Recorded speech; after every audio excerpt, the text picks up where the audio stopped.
Hello everyone, this is Caleb Simpson, and you are watching my walkthrough for The Legend of Zelda, Breath of the Wild for Nintendo Wii U and Switch. This particular video is going to show you how to go from Lanayru Tower and work your way all the way to the right to get to Zora's Domain. Now for those of you who have played several other Zelda games, you might remember that name because it is a very iconic city in a lot of other Zelda games. So those of you who unlocked Lanayru Tower probably took one look at that on your map and was like, oh yeah, Zora Town, I'm going there because that's awesome. I remember that from other Zelda games, but the problem is the journey there is fairly perilous. In fact, there's a lot of enemies along the way that do elemental damage, so their shock damage does 3 hearts of damage just straight up, and that's not in addition to all of the other physical damage they're doing on top of that. So they're doing 4 hearts minimum, up to like 9 hearts of damage per hit. It's just awful. Early game, they one-shot you every single time until you have enough hearts and enough armor, and even then, it's still scary. So anyways, I'm going to show you how to counter that and how to maneuver through there. There's actually multiple different ways to get to Zora's Domain, and I think most players don't realize that.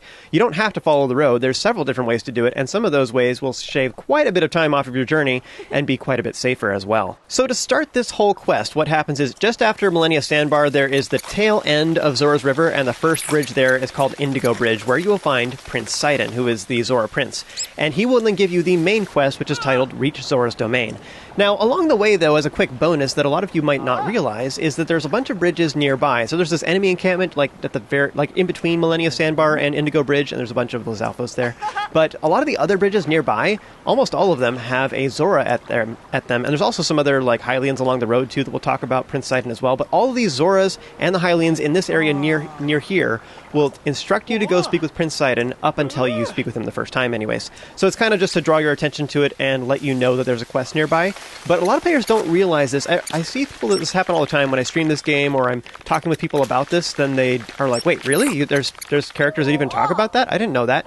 And I think most people are just swimming over the water, or they're flying here, or they're going directly to the tower, and then they just skip all this entirely. But I find it kind of funny that there's this breadcrumb trail of quests, to direct you in the direction the developers want you to go, and yet most people don't see that. Just the nature of Breath of the Wild, though, so chaotic, just explore and do random things. But anyways, I think most players, though, did indeed see Prince Sidon. But anyways, that all being said, I'm just going to show some of this optional dialogue with some of the Zoras and the Hylians nearby. Some of it's pretty humorous. So I'm going to include some of them. I'm sure there's more than I missed, and I don't know all the locations. I think most of the bridges nearby have a Zora. I'm just sharing it because I think it's cool. So I'm going to share some of that dialogue on screen so you can see it, and then I'm going to fast forward ahead until we get to Prince Sidon. Say, hey there, young one. Up top, above you.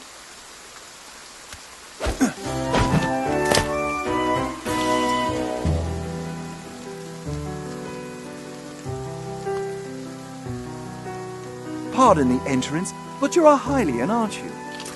I was hoping perhaps you'd have a moment to talk. Now, I don't know about you guys, when I first met Sidon, I just thought he was really suspicious. I know a lot of people express the fact that they think he's awesome and he was just really fun and they really enjoyed his character and they're like, yeah, he's a good guy, this is awesome. But when I first met him, I was like, this guy, I don't know, man, he just, strikes me, just because he doesn't know who we are or anything, but he's, acting overly friendly and stuff like that, and he's grinning all the time, and he's just, way over the top, and I just felt like I was speaking with a shady car salesman or, some kind of pyramid scheme or something, and this is his sales pitch or I don't know what's going on. I'm like, at some point he's going to ask for 1,000,000 rupees or something. I don't know when this is going to happen, but I'm going to watch for it. But let me assure you, if you're having similar sentiments right about now, that he is actually a good guy, and we'll learn more about that later. He wants us to go with him to go to Zora's Domain to solve all his problems because we're just so capable, because we're a Hylian. Woo! But anyways, he wants us to go to Zora's Domain, and he'll meet us there, and he'll meet us along some checkpoints along the way too. But one thing I think is kind of strange is I don't understand, later on in the game, spoiler alert, we can ride on his back and ride in the water and stuff, and yet he doesn't let us do that right now. I don't understand why we can't just hop on his back and he can just take us all the way up the river. We get there instantaneously, and yet he doesn't do that right now for storyline reasons, I guess, whatever. So he explains that the cliffs are too wet to climb, and so you're going to have to run on foot following the road. Now, that isn't entirely true. You can climb, just awkwardly, but if you know a trick to it, it just takes a lot of stamina. Now, luckily, we happen to have lots of stamina food, so we can climb through this area pretty easily, but there actually are easier places to climb into Zora's Domain if you know where to go, and I'll be showing you those later on in this video. Now, before he disappears, he'll quickly fork over a Tier 2 Electro Elixir, which will give you Tier 2 Shock Resistance, which blocks 2 hearts of damage. It actually does 3 hearts total. But if you followed along with me in the previous video, I was showing some farming locations for Zap Shroom, so you should have several dishes in your inventory right now that give you Tier 3 Shock Resistance for a much longer duration, which makes this next section significantly easier. And also, I gave you a bunch of buffs so you can have a bunch of speed alternatively as well, so you can run through this area really fast and just skip past all the enemies. So quick disclaimer, at this point I saved in the middle of Indigo Bridge, and then from that point on I loaded and recorded again, so I recorded 5 different ways to get to Zora's domain. And the reason for this is because I think most people just follow the road, which I'm going to call the regular method, killing most of the enemies along the way and getting some of the more notable chests. That's what I'm going to show first, which is like the legit normal way. And then I'm going to show some totally broken methods after that. So, I mean, stealth isn't really broken, it's just an alternative strategy. But the other ones are kind of broken ways of doing this, and I will be showing those in great detail.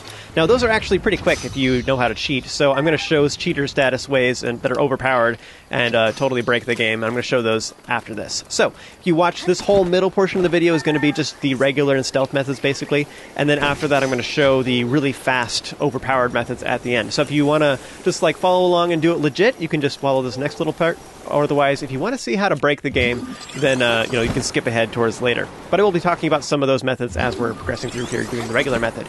And that includes getting some of the more notable chests, such as this one right at the base of this waterfall off to the left. So the very first waterfall you come to, if you use Cryonis over here, you can then use Magnesis to pull up a chest that is under the water that contains a silver rupee, which is worth 100. That one's kind of nice. Like, I feel like these are just kind of okay. We're actually very quickly approaching the point where we'll be able to farm for tons of rupees very quickly, so that even these chests are going to be obsolete here before long. So what I want to do for this is I'm going to fast forward through it some. Like, I want to have it fast enough that I'm not wasting your guys' time, but slow enough you can still tell what's happening. And it's if I'm talking about things and making observations about our travels as we're going through, because there's a lot of little details you might not have noticed. For example, some of the trees here have zap shrooms near them, and these can be fried up to give you shock resistance, which is really awesome. Now, that's kind of hard to do here, but you could warp somewhere else and then come back here or whatever. But it's just note the fact that this area that requires shock resistance has shock resistance materials here. So I'm just pointing that out. A lot of those alphas here, they'll jump really far and they travel really fast and stuff like that, so you pretty much have to deal with them because they're kind of hard to get away from is one of the problems with them. I would encourage you to get all of the monster parts that all these enemies leave behind, though, because they're really awesome. Funnily enough, too, by the way, a lot of the fish here are pretty bad, honestly. They're kind of mid-tier. There's a lot of tier 2 fish in the whole Zora's River area. There's only a couple, like, good ones, but basically all of them are garbage. So you can get them if you want to, but I would actually encourage you not to. Ironically enough, some of the best quality fish you're going to find here is by killing Octoroks, which I know that sounds really strange. The reason is because Octoroks have a chance to drop any kind of fish, so they could be high quality or low quality, it doesn't really matter. They could be any of those, it's just a random chance. So as a result, you can get higher quality fish from the Octoroks. So, which is not very efficient or anything, so it's better to just ignore them or just run past them in general. I actually feel like overall, probably the most valuable thing that Octoroks drop, generally speaking, is going to be Octoballoons.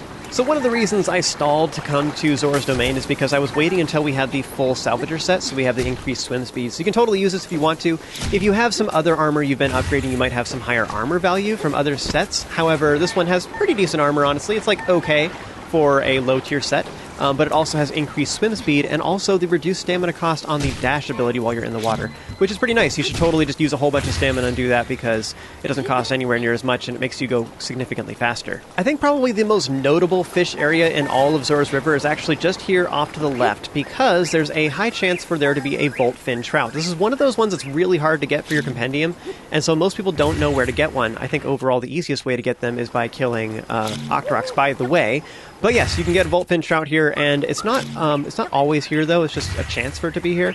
But I would just encourage you, as long as you're passing by, you might want to grab one if you are planning on filling up your compendium, just because you might as well. So once you've traveled far enough, then Sidon will call out to you from the water. I'm not really sure what the point is of his conversations, other than, I guess, just to sprinkle some of the dialogue and spread it out a little bit further. But other than that, I think it's just the fact that he's just there to make sure that you know you're on the right track. Otherwise, players would feel like they're traveling for an hour and they're like, am I even doing the right thing? Am I going the wrong way? So I think this is just to like reaffirm that you are indeed on the same quest, just as a reminder, just because it's such a lengthy path. So real quick before we move on, I want to show this section again with 2 other methods, and I'm just going to fast forward it real quick and just explain it. So first of all, you can wear the stealth outfit. Now this does 2 things for you. You come here at night, and what will happen is the stealth outfit will reduce your noise. You can just run right past a lot of these enemies. A lot of the Lizalfos are actually faced away from you, so you can sneak up on them and kill them if you want to, and they never see it coming because you're so quiet with this outfit on, which is awesome. It makes sneaking up on them a lot easier, but a lot of the Lizalfos are faced away from you very strategically. It's obvious that the development team designed it that way on purpose, so you can be sneaky through here if you want to. The Octoroks are actually the biggest threat, but you can just shoot them with arrows from a distance if you want, or you can just run right past them, it doesn't matter. The other bonus of the stealth outfit, though, is if you upgrade it a little bit, if you can get it up to 2 stars, what happens, and you're wearing the whole set anyways, it gives you rank 2 speed bonus at night. And there's actually like hardly any style enemies that appear here at all. Actually, I'm not sure off the top of my head if any of them spawn here. Or maybe they do later. Right? Or maybe I'm just having a brain fart right now. Regardless, you can run through most of this area and not have to worry about stealth enemies at all. So, if you come here at night, you get rank 2 speed. You can also increase that a little bit with any other speed buff. Even rank 1 speed buff on top of this with food will increase your speed to rank 3. So, because you have 2 from the stealth outfit and 1 from an elixir, gives you 3 total, and it's awesome. So, not only are you sneaky, but you can outpace a lot of the Octorok's attacks and stuff like that. You just run right through here and you're fine. You're not in danger at all. So even though the stealth outfit doesn't have that much armor, it's awesome. The last regular method is using Majora's Mask, which is a DLC-only item. What this does is it makes it so that Lizalfos will not fight you. They'll follow you around and stuff because they're curious, but they won't actually start attacking you unless you attack first or if you are discovered by another enemy type, such as these Octoroks. Now, this is kind of nice because later on there's some really nasty sections where there's a whole bunch of Lizalfos, and they hit really hard. They hurt really bad. With Majora's Mask, though, you completely ignore them. You can just run right past them. They look at you and stuff, and they don't do anything, which is great. So this is super nice later. Early on, it doesn't really matter. More so what I'm showing here is the fact that I'm actually running through with the level 3 speed buff that I got from frying up Fleet Lotus Seed, which I was doing in the previous method as well. But I'm just pointing it out. I'm just explaining all what Majora's Mask is. DLC only. If you purchase the DLC, then you should have access to that, and I got that earlier on in the walkthrough. Alright, so now that I've shown the basic of those 2 alternative regular playstyles, the Stealth Outfit and the Majora's Mask method, now that I've explained those, I'm not really going to talk about them super in-depth moving forward. I might show them like in the corner of the video, but I don't want to like make it take up the whole screen kind of thing. I just want to like mention it when there's something useful about them for a particular section, but otherwise I'm just going to be showing the regular playthrough, my easily distracted playthrough, where I'm getting all the goodies along the way. Now, one of the first things to note is after you've spoken with Sidon at the second waterfall, so the first checkpoint, I guess, there's a bunch of fish off to the left. Now, you can go kill them if you want to. Now, in particular, I think all these are garbage fish. They're bad. We have Stamako Bass, which is a green ingredient. Boo. We have Armored Carps. Boo. Bad. And then we have Hyrule Bass. Boo. Also terrible. However, we do need 15 Hyrule Bass in order to upgrade the Zora outfit, which we are going to be acquiring here very shortly. And I would recommend you upgrade those. So, if you haven't been getting any Hyrule Bass so far, this might be kind of a nice place to get them because there's like, I don't know, 6 or something like that just in this little area right here. So if you get some of them, then it's kind of nice because it just gives you a little bit of boost early on. Part of what I think is cool about that is we're on our way to go get the Zora outfit, and along the way we're getting some of the ingredients we need to upgrade it, so that's kind of nice. So just something to be aware of so you don't have to go out of your way to farm it. But I'll point out some of the better rivers that have a bunch of Hyrule Bass along the way. This next section of the river is kind of garbage in my opinion. It has a chest containing an opal, which is kind of low quality, so you can get it if you want to, but more importantly, I think in this particular case is actually all of the Hyrule Bass. Again, Hyrule Bass are terrible, but we do need them for the Zora set. So there is like 2 off to the right that I grabbed along with these Stamako Bass, but over to the left there's actually like 4 or 5 more. So I could get more Hyrule Bass if I wanted to. Like, honestly, if I was getting every single Hyrule Bass in these 2 rivers, just the last one and this one, I probably would have all of the ones that I need. You know, you can tell this is an adventure game when the landscape starts trying to murder you. You want to watch out for all the falling boulders around here. There's no enemies or anything. It's just the world just being a jerk. Up ahead, there is a Lizalfos that I ended up using a Thunder Spear on. Now, I mentioned this earlier on in the walkthrough, but enemies will take additional damage when they are wet, which means that when it's raining, it's the perfect opportunity to mess around with your shock weapons because you can just murder enemies really well, and it's awesome. It's so good. So, anyways, this entire area is the perfect opportunity, the perfect excuse to use your thunder weapons. So if you have some shock weapons or you want to farm a couple of them before you come here, it actually would be pretty darn effective, and I would highly recommend it because it's really cool. Like, if you're going to do it anywhere in the game, this is the time to do it because not only is it a lot of fun, but it's really effective and it just makes you feel so good. Now, up ahead we have some vines. I've mentioned this before in the walkthrough, but you can't, like, burn it down with, like, fire weapons or fire 2 jelly or flint. I don't know why it doesn't let you burn it with that. You have to use a fire arrow or a campfire. I don't think most people realize you can light things on fire with campfires, but it works on just about everything, really, in this game. So, if you get some wood close enough and you light that on fire with flint 2 jelly or a fire weapon, then that will also burn it down. So if you are missing, you know, some fire arrows, you're all out, or whatever, this would be an alternative. I think it's so weird that the game works this way. Like, you know, what's that? You got a wand that can throw out fireballs? Not good enough. Give me some wood. So, whatever. I don't understand, but it works fine. Now, alternatively, though, too, you can, if you are out of fire arrows, you can light the tip of a regular arrow on the campfire, and then use that to shoot it into the vines as well, after you've lit the fire anyways, and this will allow you to light the vines. This particular chest contains a purple rupee, which is worth 50. It's kind of just okay. A lot of the stuff in this area, honestly, is just kind of garbage. All the chests are not all that great. So grab this one if you want to. It's not like the end of the world if you ignore it, though. Now, after you pass through this cave, you will then find yourself in a little clearing that is pretty terrifying. One of the scariest places of this entire area. There's a whole bunch of Lizalfos, and all of them shoot shock arrows, which is awful. Like, man, that just hurts so bad. So a couple things you can do is you can just kind of keep your distance and try and shoot from far away. Now, I'm using a royal bow because of the amount of damage it does, but you can also use a sniper bow because you'll have increased range and you can probably hit their horn pretty well. Now, in this manner, you can stay out of their range and thus you're pretty safe. Now, overall, though, I would say this is kind of a noob strategy because you can just run out there if you eat some shock resistance. Now, if you followed along with me with the previous video, I was recommending you fry up some zap shrooms to give yourself level 3 shock resistance.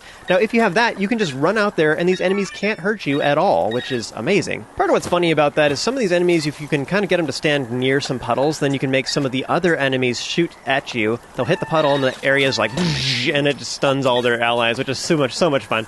So you can use the enemy's attacks to your advantage by having shock resistance, which is really amazing. So what I'm doing here is I'm just dodging back and forth and using the trees to shield me from their attacks and block their line of sight.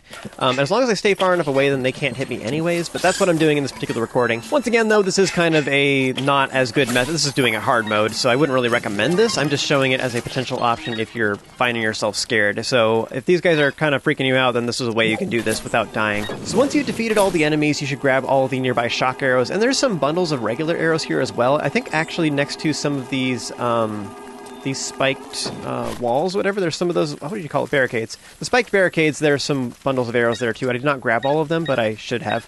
Anyways, that was silly of me. So another thing you should do too is if you were using a regular bow to attack these guys, then, or regular arrows for that, I need to pick up all those too, because as long as they don't hit any enemies, they usually just pluck into the terrain and you can grab them too.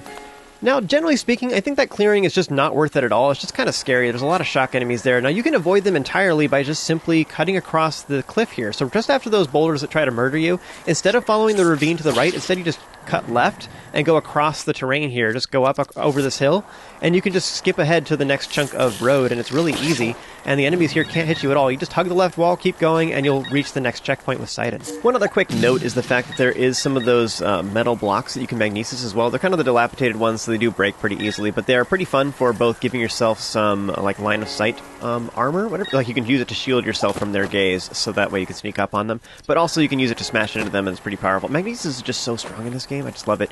So unfortunately, these ones are broken down, so you can't take it for the entire duration of this whole area, but it is still a fun thing that you can use on some of the harder enemies, or just to get closer to some bands of enemies if they're causing you problems. So once you reach far enough south, you'll then meet up with Sidon, and he will then tell you that you're doing a good job. Yeah, way to be, man. I find this all kind of strange. Again, I think the whole reason for this is just because they're trying to make you feel like you're making progress, or reaffirm that you're on the right path, because otherwise players might be like, I talked with him, but that was like an hour ago. Like, I don't know, am I doing the right thing? Did I go too far or something like that? And I think that's maybe the reason why they're doing this. Although at the same time, they could have just had the map have like a blinky on it that shows where Zora's domain. Well, we have that too. I don't know. Whatever. I'm thinking that's the reasoning for it. So that all being said, I think these are actually just a little bit more hand-holding because the developers found that in playtests that players were confused about where exactly they were supposed to go, is my guess as to why they do this. So this next area has a bunch of electric keys. Now, I think these guys in general they're kind of hard to find. Like, you see like one of them here, one there and stuff. There's a whole bunch of them clustered in this area, so you can get a bunch of the electric keys wings that we need to upgrade the climbing set, which is super nice. So you can kill these guys. So anyways, point being, if you're running through here, if you're planning on upgrading your electric set, I would highly recommend you kill these guys, because you can get a bunch of your electric keys wings out of the way right now if you want to. I don't really think it's super great to come back here after a blood moon, because this area is kind of a pain to get to. So even though there is a lot of electric keys here, I think there are better places to farm them. But as long as we're here, it's definitely worth doing. I like to kill them with bombs. Unfortunately, this does mean that if you angle yourself poorly, then what'll happen is you might blow them up and they'll land right on top of you, and they'll electrocute you that way, and that's a pain. So what you want to do is, if you use bombs anyways, then throw down the bomb and then try to swerve left or right or something, so that when they do go flying through the air, they don't land on you. So you just kind of want to zigzag back and forth to avoid that from happening. So nearby there is an enemy encampment that I think is totally worth doing for a couple reasons. It's very easy, and because it's raining in here, so all you have to do is use a single shock arrow, and as long as you aim kind of in the middle of them, then because it's raining, it will then cause it to have the big big explosion and a big area of effect, which is really effective. So that's awesome, and so you can totally just take these guys out in one hit. It takes down almost all of their health, and you just run in and finish them off super easy. Now, a lot of enemy encampments in general, in my opinion, I don't think are worth it. This particular one is, both because it's got a good rupee value. Sapphires sell for 260. Bleh, can't speak. But those are pretty valuable. I think they're kind of hard to find, and if you're planning on doing some of the armor upgrades, we're going to need a whole bunch of them. So as long as we're passing through, I'd highly recommend you go here because these enemies are really easy due to the rain, but also because... yeah, I mean, we're going to need them anyways. Yeah, it's just one of the things we're looking for. This is really easy to do, especially right now. The rain actually makes it easier. This is a very similar situation to the electric keys I was just talking about, where I don't really feel like this is super worth your time to, like, go out of your way to do it. Like, come here every blood moon, that is. It's just, you have to travel pretty far to get to it, so I think there's other sapphires you can get faster and easier. But as long as we're here, it's a really good one to grab because you might as well. It's just very little effort, and we can get something really good for it. Now, if you are doing the stealth or Majora running option instead, then what you can do is just run right past these electric keys if you don't want to deal with them, or if you already have all of the electric keys wings you need, then you don't have to deal with them at all. Now, up ahead, there is a bunch of Lizalfos up ahead, and you can kill them really easily, actually. Otherwise, if you want to avoid them, you can just hang out on the rocks off to the left, and you can avoid this combat entirely. Otherwise, if you want to kill them, what I recommend you do is you want to shoot a shock arrow off on the right side. The goal is to hit the wet grass where the rain is landing. If you aim too far to the left, so it's underneath the alcove, then it will only hit that one location. It doesn't matter. But if you hit the wet grass, then it will cause a big area of effect, and it will stun all of them, which is great. So that's a really super good way to take care of all these guys. I realize that shock arrows are fairly expensive, but this is one of the better areas to use it, and it just, I don't know, it's a lot of fun. Like, it makes this area so much cooler. Like, I don't know, everybody when they first look at this are like, oh man, it's raining, like, I hate rain, but then once you realize some of the things you can do here, it's like, oh, it's awesome. One of the things that's kind of nice about this game is the fact that Sneak Strike is so good, because in a lot of games it seems like sneaking attacks like, just gives you a guaranteed crit or whatever. It's like, oh, you know, you do 2 times damage or you do 3 times damage, but in this game, a Sneak Strike does 8 times damage for whatever weapon you currently have equipped. Now, because of that, though, you don't want to use, like, spears or something. Ideally, you use a two-hander. So if you'd use... I'm using a Royal Claymore right now, for example, which is 52 damage. So I'm doing 8 times that damage if I can successfully sneak up on an enemy, which is pretty amazing. So using the stealth outfit for that is really nice, but also you can do that, like, if you give yourself the stealth buff with food, or you have the damage buff with food, so you're using the Barbarian set, or you're using, like, the Radiant set, or the... Phantom Ganon set, then that would be another option too. So you do that, then you can do quite a bit of damage to them very easily. It just kind of gets exponentially more nasty, and it's really good. So once you reach Orin Bridge, you'll find the 3rd checkpoint with Sidon, and up ahead there is also a Lizalfos that is right next to an explosive barrel. If you can sneak up on him enough, or you just don't get his attention early enough, you can go ahead and blow up the explosive barrel using a fire arrow if you want to. Unfortunately, this does sear all the contents of one of the nearby chests, or the crates rather, so those are just going to be wasted basically at that point. I don't like searing stuff if I can help it, because unfortunately that does use up several slots inside my inventory, which is really sad. It makes it very irritating, because then I have to like eat a lot of stuff or sell it in order to make room for the other meals that I want to produce. The one comment I will make about seared stuff, anyways, my sentiment on seared stuff in general is that I think it's bad. However, you can stack multiple things of seared food, and I'll be showing that later on the walkthrough. You can stack up to 99 of any given seared type, and so that we can actually use that to our advantage to get a whole bunch of healing. Not that healing is really a problem in this game. Like, we have so much healing. Like, I could probably fill up my health bar, like, I don't know, 200 times with the amount of ingredients I currently have in my inventory. In the next area, we have some boulders to maneuver past, but just past that, we have a whole bunch of Lizalfos to deal with. Now, these guys can be kind of a pain, especially since some of the ones in the distance, once again, have shock arrows. There's a couple different ways you can deal with this. By the way, if you have Majora's Mask, this is, I think, one of the most useful places for it, for this whole area, is there's a lot of Lizalfos here, but no other enemy types, and as a result, you can just run right past all these enemies. This also works the exact same way with the Lizal Mask. However, if you have the Lizal Mask, you're, like, probably way overpowered for this area anyway, so it doesn't really matter. But yeah, you get the idea. Now, also in this area, though, too, if you don't have that and you're just doing a regular method, then there is actually a metal block nearby, which you can use to shield their line of sight. So I like that a lot. Just be warned that the guys that are at a distance do have shock arrows, and as a result, they can hit any of this wet grass or the puddles, and this will cause a big area of effect. But you can do the same thing. You can use it to your advantage, too, and kill all the close-range guys very easily. I would also say this is probably one of the best places to use shock resistance, so if you're going to do that, if you are following along with me, I was highly recommending you make some shock-resistant dishes, and this is one of the best places to use it. So, eat one of those guys. Unfortunately, you can only have one dish at a time, or one buff. so this is the one that I chose to use instead of the speed that I had previous to this. So, meanwhile, though, I am using a shock weapon on them, so I'm completely immune to this. You don't have to do it this way, obviously. I was showing a more, like, careful playstyle earlier, so if you want to see, like, how to maneuver past him, it's not that bad. But yeah, you can use the terrain to your advantage, too. Like, there's so many, like, little hilly areas around here that if you just, like, duck down a little bit, or, like, they start aiming at you and you just move around a corner, then they can't see you for a second, and then you interrupt their animation. You can just continue on. Now, nearby to the north, there is an enemy encampment. This is, of course, optional. You don't have to do this, but they're guarding a chest that contains a silver rupee, which is worth 100. One thing to note about this, though, is this is a regular chest. It is not, it's not an enemy skull chest, you know, so you're not required to kill the enemies. You can just sneak past them or whatever. You could actually just sneak up on it, too, and that would work, but I would recommend just go ahead and kill the guys. Like, you might as well. They're pretty easy, so there's only 2 of them anyways. So up ahead, you'll finally reach Ludo's Crossing, which is one of the bigger bridges in this area. Now, as you're going across it, you'll then have a cinematic that showcases Sidon calling out to you. So this is the 4th checkpoint along the way. He's calling up to us from down below in the water, and I wonder how well his voice carries across this big valley. It probably echoes really good back and forth here, but I also wonder how well it would be, like, drowned out by the sound of the rain. I guess that depends on how, like, heavy the rainfall is. But anyways, this area has one of the biggest shortcuts in this whole area. All you have to do is just sail north, and you can ignore this moblin, by the way. You don't have to kill it. So this moblin appears right here. I'd highly recommend you use a shock weapon because you can stun it really well. So that would really help, and then just swap to a different weapon, and you can do a lot of damage in a short period of time. But yeah, this next area doesn't really have anything super valuable. Just a silver rupee is kind of the only thing that's super notable, which is kind of garbage. So, I mean, we can get it, but it doesn't really matter that much. So this entire area can be avoided entirely by just sailing north. Also, just so you know, this is the point from here on you can summon your horse. So you can't summon your horse for most of the Zora River, but you can for this road here at the end, and also you can ride it at the very beginning, up until basically the first time that you see the first waterfall, basically. So that whole first area, you can ride your horse for a little bit, and then after that you can't. There's a bunch of low-tier mushrooms in this first area, which you can hop off and grab if you want to. They're not really super important. Silent shrooms, I think, are the most valuable of the ones that are here, although we can get tons of them in Hickley Woods if we really want to, so it doesn't really matter. There's also a few stamina shrooms, but again, those don't really matter. We have some hardy radishes, which those are kind of nice, but again, we have access to hardy durians, so it doesn't really matter that much either.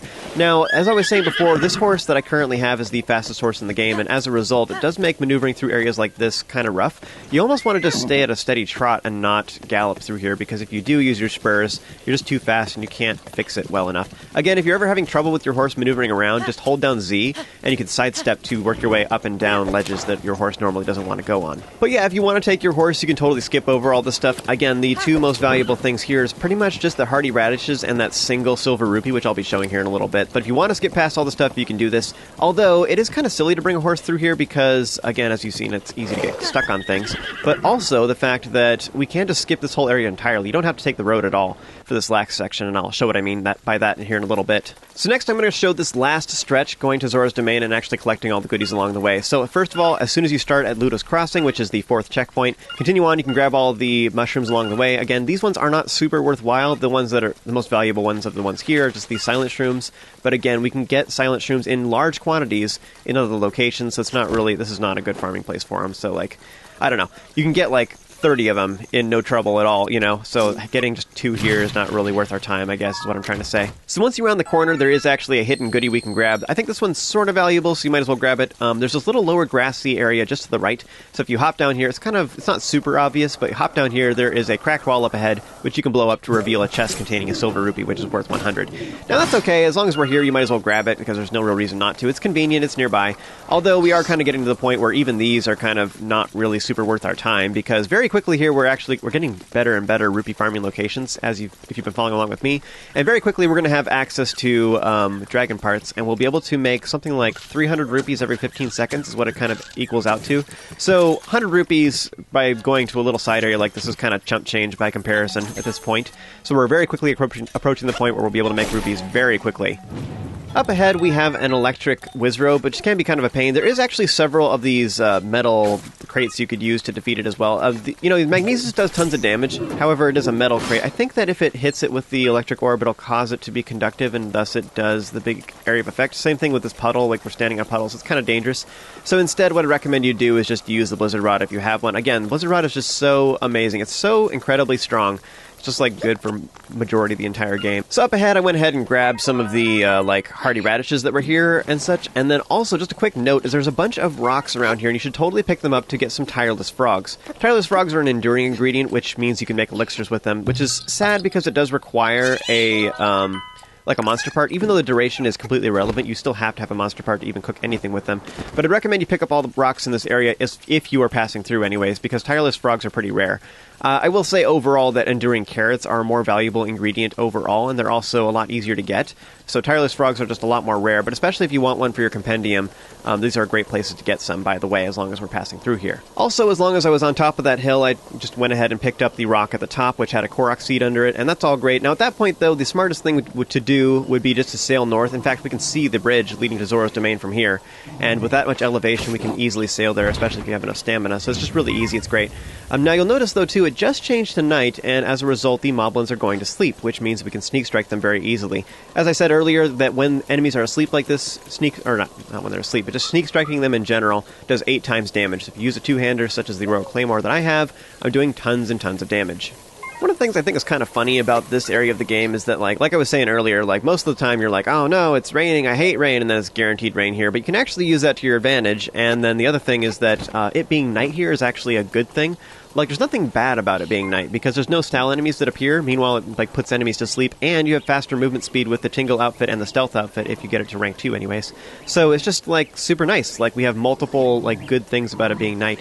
So one thing you can do, too, is you can use... I was showing a little bit ago in the gameplay that I was, like, hovering near some of the walls, and that's because I was trying to find an alcove where there was no rain. If there's an overhang above where you can place down some wood, you can then use that to change the time of day to make it night on purpose. And that's actually a good thing in this area. But yeah, this whole area right before Zora's domain has a bunch of hot-footed frogs, and so it's kind of like an okay spot for that. I think there's better places in the game, but I do think it's one of the best places, or at least the most guaranteed place, to find tireless frogs. There's tons of them in this area, underneath just about all these rocks. So I would, if you're trying to get one, especially to complete your compendium, I would highly recommend you go here, because it's a really great place to get some guaranteed ones, so you can take a picture of them real quick.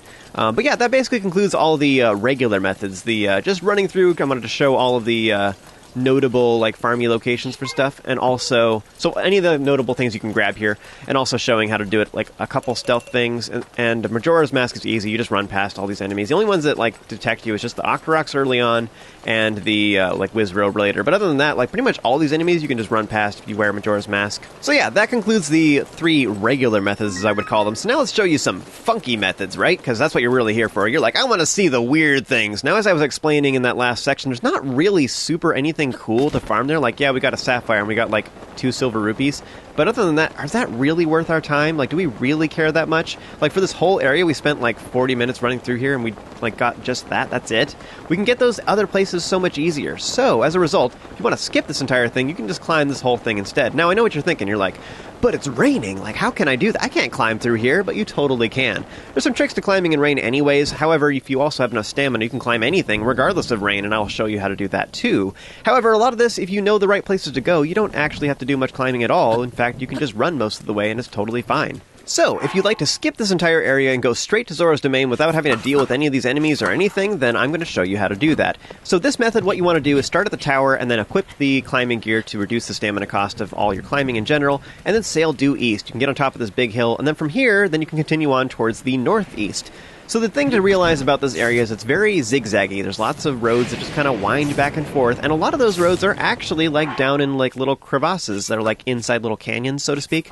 And a lot of those have like stone walls, I guess, that have these kind of rounded tops, I guess is the best way to describe it, that are at the tops of these canyons. So if you just run along them and just keep sailing from one to the other, you can just avoid most of this entire area completely, and it's great. Also, another thing to note is the fact that the cliff sides themselves, sometimes they're often like arching over the area, so there's parts where you can actually see there's no rain. You can either just lay down campfires there, which is great, or you can climb it, because there's no rain here, because it's acting as like an umbrella, so it's blocking the rain so you don't have to deal with it. Of course, this does mean once you get to the top, once you're at like the lip of the umbrella, you're gonna have to climb over it and have to just like dash past it, or use just a little bit of extra stamina for that last little stretch, but that's not really a problem. In fact, it's actually really easy to deal with. If you just need to climb in rain for just a few like quick bursts, whatever, it's not a problem at all. And in fact, a dash can easily take you over the ledge and like finally get you up to the very top anyways, so it's not really that big a deal. Now, this particular path I'm taking isn't necessarily optimal optimized the best. I just, like, took a path that made sense to me by looking at the map, and it worked out totally fine. In fact, I had a way easier time than I even expected to, and it worked great. But you know, that is kind of the nature of Breath of the Wild anyway, is it's just all about breaking the game. Now you'll notice too what I did for this particular path. I don't think this is like the best climbing place in general, but notice that there's like some of these like little shafts of crystally looking rock are like angled, and as a result I can just walk up them. Like, I don't have to climb straight up. You can kind of go at an angle, and there's all these ledges that are like pretty nice, walkable, climbable areas. And yeah, you have to climb in the rain, but a lot of these areas have just these, because they're all these weird rounded shapes or like shafts that are going up at an angle, there's these great places where you can walk. You have more than enough places where you can stop and get your stamina back. So even if you don't have stamina dishes, you can just run through here really easily. And I'm above all these enemy encampments right now, and I'm sailing over them, and it doesn't matter. Now, if you look on your map, you'll notice that Zora's Domain is just to the north of here, and the road, ironically enough, goes south, which is dumb. Like, ugh, it's the complete opposite of where we want to go, right? So if you just go directly to Zora's Domain, like, it's not that big of a deal. So instead, you can hang on this left side if you want to. And notice this left cliff too.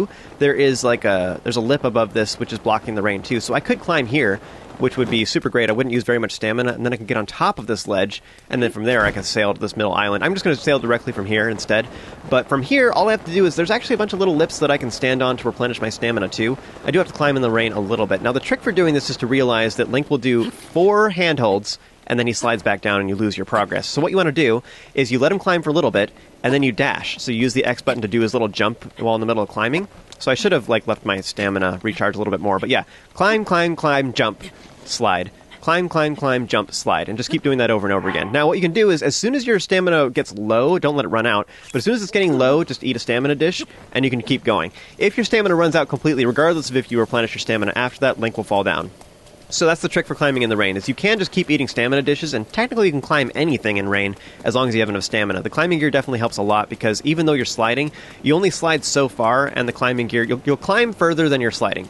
It's only a small increase, but every little bit helps. So if you wear the climbing gear and or use speed buffs, by the way, the speed bonus that you get from food buffs will also apply to your climbing, just so you know. And I guess just to clarify what I mean by that, they don't stack on top of each other, it's just in addition. So like, so if you have, 2 ranks of speed from your climbing gear, and then you have 1 rank of speed from a food buff, that'll get you to 3 total, which is the cap, so then you're maxed out.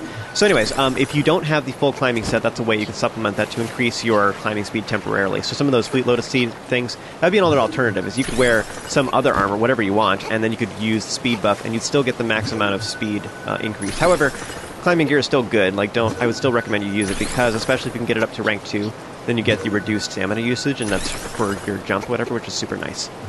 Now, real quick before we move on, I want to talk about one other trick you can use, and that is the fact that you can climb waterfalls using Cryonis. And I think a lot of players don't realize this is even a thing, but it's actually pretty effective here. Unfortunately, the rain does make it so that when we're climbing anything, including Cryonis blocks, that we do tend to slip down. So as long as we're not climbing too great of a distance at any given time, then it doesn't actually affect us. So by zigzagging back and forth, or just instead of zigzagging back and forth, I could have just made a diagonal staircase, and that would work as well. Probably be easier so I'm not constantly turning around over and over again. But anyways, you get the idea.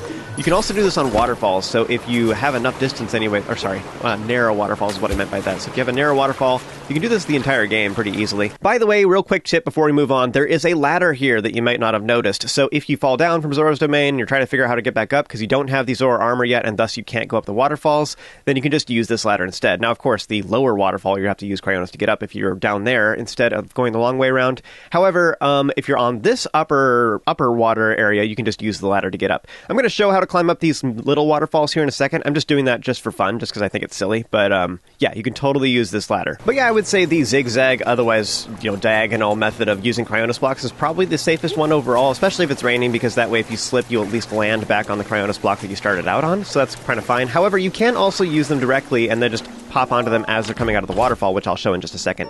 Now, as long as we're here, you should totally grab the chest that's underneath Zora's Domain that has 100 rupees. You might as well, it's closed, it's nearby. Again, to get back up, you can just use that nearby ladder I was showing just a moment ago. However, if you're feeling a little bit spicy, you can also just use these little waterfalls.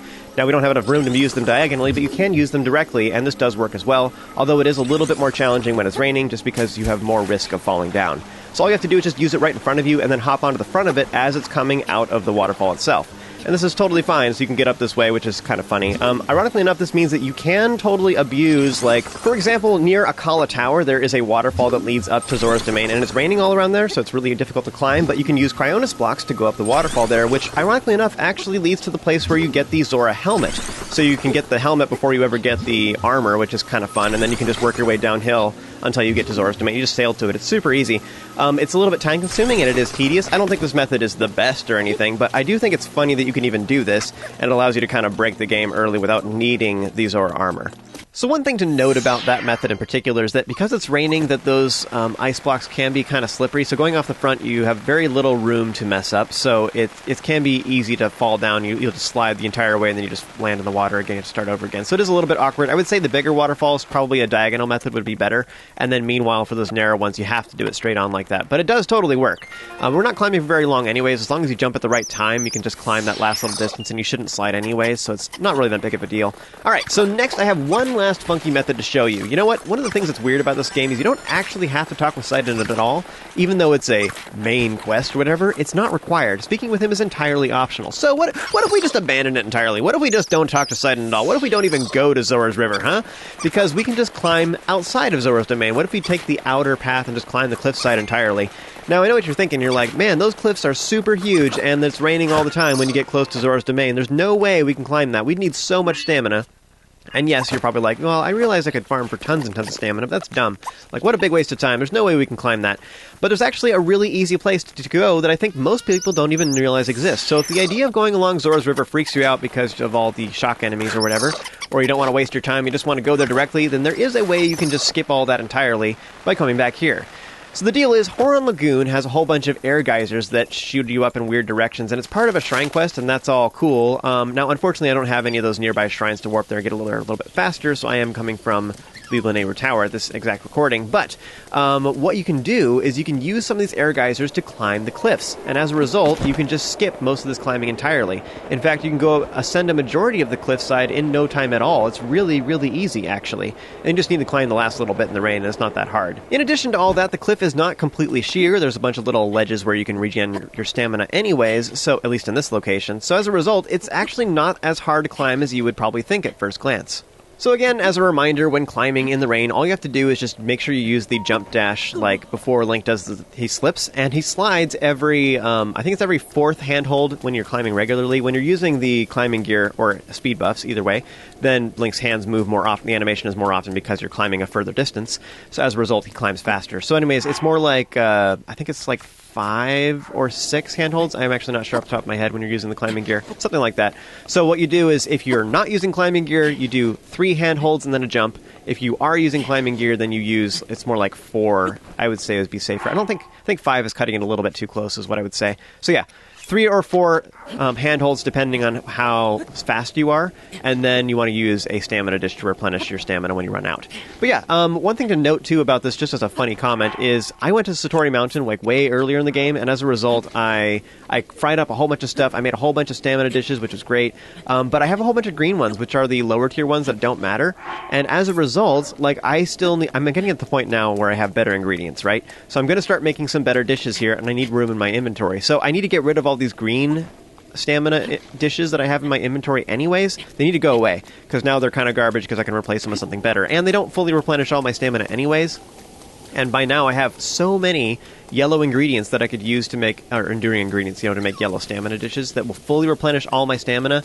Because I have more stamina wheels, like the yellow stamina dishes are more valuable anyways. So, point being, I need to use up all this green food. It needs to go away anyway. So the fact that I'm using several of them to climb here, I don't care. It doesn't matter. So coming from Horon Lagoon, this leads us to East Reservoir Lake, which is where Va Ruta is going to be. Now, one quick note, as long as we're here, we can't actually do anything with Va Ruta until we speak with Sidon in Zora's Domain anyways, and get the quest and get the Zora armor anyway, but this is just kind of a nice thing. Now, this area is super easy to get through, and in fact, if you go off to the right, there is a gold rupee as well that is just below Taos Hal Peak. There's a waterfall over there, and there's a gold rupee that's in the water there. So you can grab that as long as we're passing through here, but regardless, all you have to do is you can just run through here. You can even take your horse, too, if you want.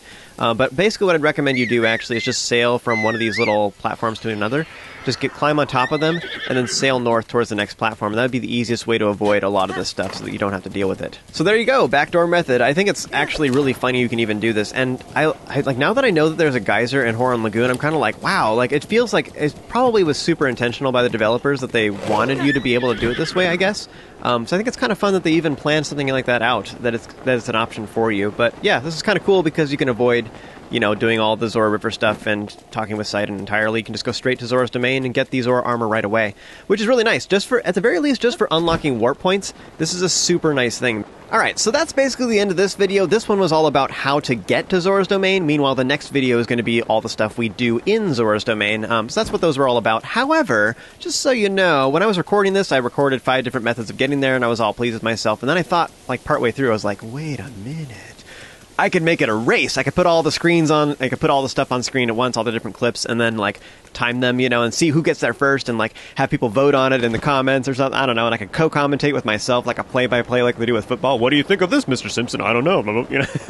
And I was all excited thinking about it, like, it'll be great.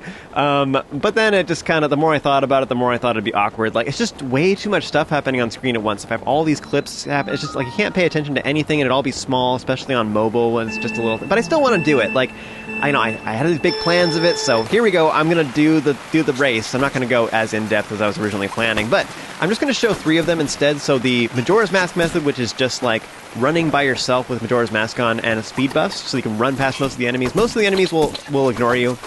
Some of them will attack you, but you're fast enough to avoid their attacks. So just running along the road versus, and like taking a couple shortcuts, versus the direct method, which is just running through and like flying across everything and ignoring everything, versus the backdoor method. Which one is faster? Now, if you look in the bottom left video, there's a couple shortcuts that I wanted to mention earlier. So what you can do is, when you get to this point right here, cut across the left right here, go across the grass, and then just follow the left wall, and you can go straight to Sidon's second checkpoint. And then likewise, you can just continue across the river by using Cryonis, and you can just cut across to the next section, similar to the direct route, and you just bypass this like whole path south entirely. You don't have to do that. The river here is pretty violent, so swimming across it is kind of rough, but if you just go across the water using Cryonis, you don't have to worry about it at all. So of all these methods, I would definitely say the Majora's Mask method is the easiest. It's just running along the road. Most of the enemies completely ignore you. This does mean, in particular, the biggest advantage of this is that you don't have to worry about shock arrows at all. So any of those alphas that chase after you really quickly, you don't have to worry about them. Like, yeah, they'll look at you, but it doesn't do anything. The only things you have to worry about basically is just rocks, like electric keys and Wizrobes and Octoroks. The Octoroks are only for the first little bit anyways. After that, you don't have to worry about them at all. But yeah, I would say that run in particular... Run. Because we're running. That run in particular can be optimized a little bit more. The road has, like... it's hard to explain. There's little ledges that are, like, on either side of the roadway for lots of it. And you can climb... Not necessarily climb up on top of it, even. You just, like, kind of pop up on these little ledges, and then you can run along the top of the ridge and then hop back down to the road again. And in that way, you can avoid a lot of the combat. Once you get to Ludo Bridge, you can actually just jump off to the left here. However, if you go around one turn until you get to the Wizrobe, then you can just continue sailing. That's another big shortcut that saves a lot of time. There's nothing exciting there on the right side at all, so if you can just bypass that entirely and go directly to Zora's domain. But yeah, I think it's interesting that like you need stamina for 2 of these methods. Meanwhile, for Majora's Mask, I'm using speed. So just a whole bunch of fleet-loaded seeds and frying those up. You make 2 dishes like that, and you have more than enough speed to avoid all of the enemy encounters, regardless of if you have Majora's Mask on or not. You can just run through here without having to worry about it, like, at all. And it's great. And like I say, you saw that I avoided almost all of the combat that had shock arrows in general, so as a result, I don't have to worry about that. So I think it's kind of interesting, though, that it's like, you know, we have speed buffs for either, like, running or climbing, and then we're using stamina for climbing methods, and then finally we're using... you know, shock resistance if we're taking it slow. There's a different food buff required for each one, basically, and it's kind of nice. Now, you may be thinking, I know what you're thinking, you're looking at the screen right now, and you're like, man, that backdoor method is kind of awful, like, it took forever to get there. But something to consider is the fact that I started out at the tower. Like, half of that duration, like, the direct one was already finished by the time I even got from the tower to the geyser, you know? If I started out at one of those other shrines that were closer, I would have probably been pretty competitive. It would have been faster than the Majora's Mask method anyways, but yeah, I would say overall the Majora's Mask method is definitely the easiest. You just walk, you don't do anything. But the backdoor method is pretty darn easy, too. The climbing in the rain is a little bit tricky. It's not that bad once you get used to it, though. And then, finally, the direct method it's not actually as hard as you would think. It's pretty easy to do so. Alright, that concludes all the options for how to get to Zora's domain. Tried to give you a bunch of alternatives in case you find dealing with these alphas kind of intimidating with their shock arrows, or if you just wanted, like, a completely new experience for your next playthrough, you know? But yeah, join me for the next video where we will continue on to get the entire Zora set. As always, thank you guys so much for watching, and if you enjoyed this and found it helpful, be sure to throw a like on it, subscribe, and stay tuned for more content just like this. Remember to stay awesome, you have an amazing day, and I'll see you next time.